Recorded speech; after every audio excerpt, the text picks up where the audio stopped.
Hey everybody, welcome to Obscurities in Miniatures, and it's time once more for that Monday weekly painting progress. So, Sparkletrout I cut off before he had a chance to finish anything else up. I believe he was actually doing more, but for the moment, all I've got from him is this quite nicely detailed Maker's Cult. I want to say, were they the Rage Lords? And obviously, he's had a little bit of custom work done on him. I don't think those, well, they might be the original axes, but that certainly isn't the original head, as far as I can tell. Body, though, is absolutely from the Maker's Cult, and I believe Geargut sculpted it for them. Now, previously, Sparkletrout had done up one of the boss dudes. So you can see there is a bit of a size issue there between leader and minion type, but they look like they are going to be quite the attention-grabbing chaos troops that he's been working on there. So myself, unfortunately, this was an absolutely disappointing week. Just absolutely disappointing. And not because of anything I painted or lack thereof, but because of the sealer. So the other week, I had a super glossy one, and I ended up giving that to my dad, because he likes that. And I noticed I had a can of a Vallejo rattle matte sealer tucked away in the garage. I don't know when I got it, but it had to have been somewhat recently. So I tried that. And results were fine, except for the odor. These models stink now. They are just gross smelling. I can't stand it. I am utterly disappointed. But the models did turn out reasonably okay. This is from Artisan Guild. And, oh, I hadn't noticed that before. That's what happens when you blast it too much and you don't shake it up enough. I thought I survived that, but oh well.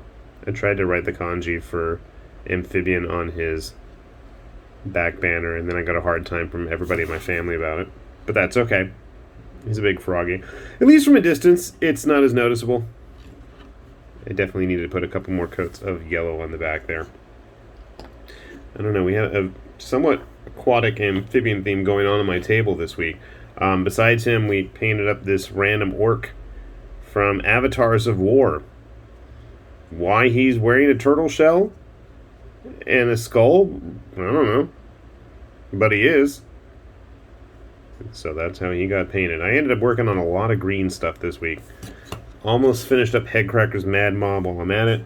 So I've been on a bit of a green binge. And I'm running out of green paints now. Funny enough. Speaking of green, I'm going to head and painted up Heimdall. I believe this is supposed to be Heimdall from Raging Heroes, when they were running their Vikings on their Patreon page. I have no idea what's going on with these things on the bottom. I assume they were extra antlers. They look like the antlers. They don't look like they were supposed to be cloth or anything. He's on a 40mm base? Yeah, that's a 40mm base. It's kind of big with his cloak going everywhere, but it seems to fit pretty well. I don't know how there was a little bit of a separation there on his horn, but it seems like it's going to be okay. Maybe it's supposed to be there. Hard to say. His skin turned out way more paler than I had hoped. But I guess that's not the end of the world. He is with a Berserker from the same set. Where's that Einherjar? I've got a couple more Einherjar that I'm trying to finish up. They're just big models, but they look quite impressive. Sadly, they're not on my mini factory yet. I've been keeping my eyes peeled for that. Speaking of Raging Heroes, though, I did get started on their new, I forget what the official title was, their Knights.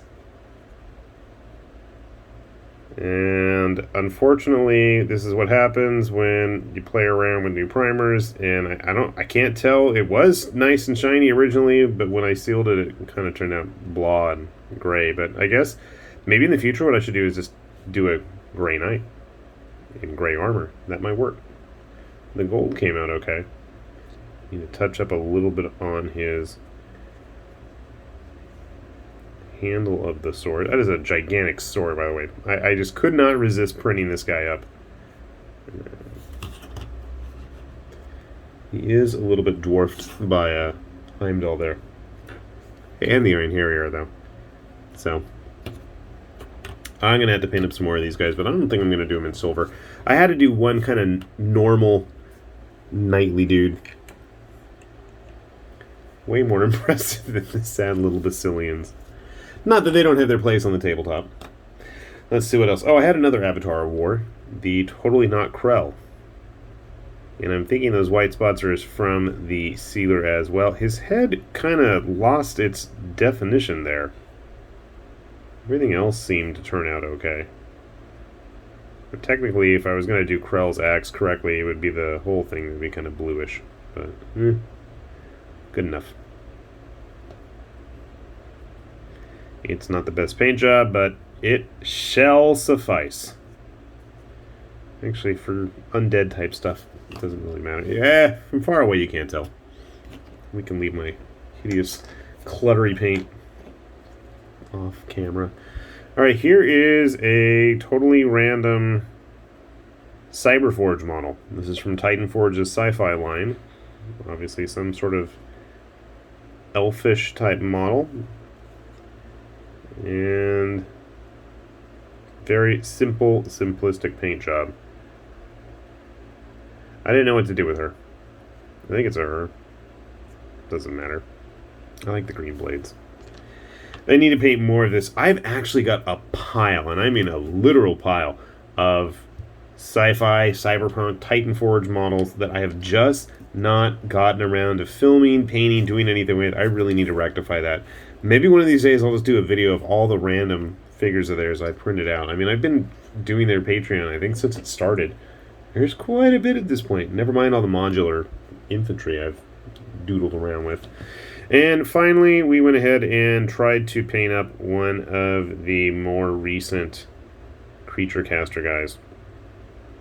I'm not 100% happy with the results.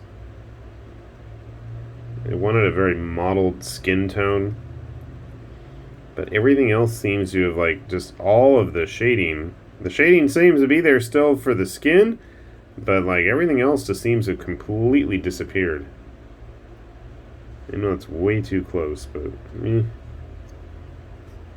I'm not the world's greatest painter, and I'm not going to pretend that I am, but it is painted, so at least we can get some use out of it.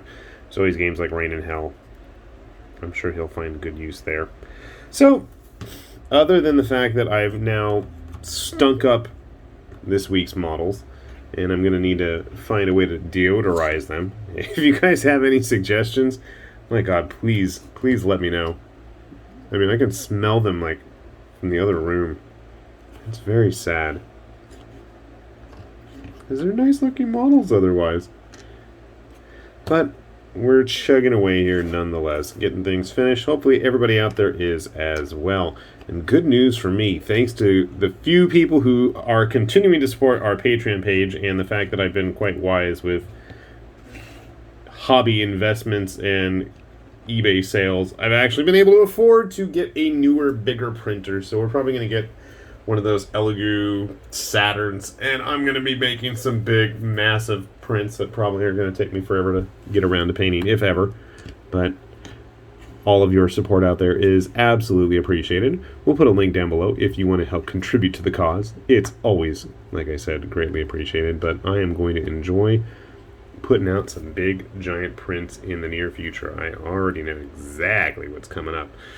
Anyways, in case you're interested in printing or painting any of this stuff yourself, although most of it is just printed stuff this week, I will have links down below for you so you guys can take a look if you haven't had a chance to check any of this stuff out before.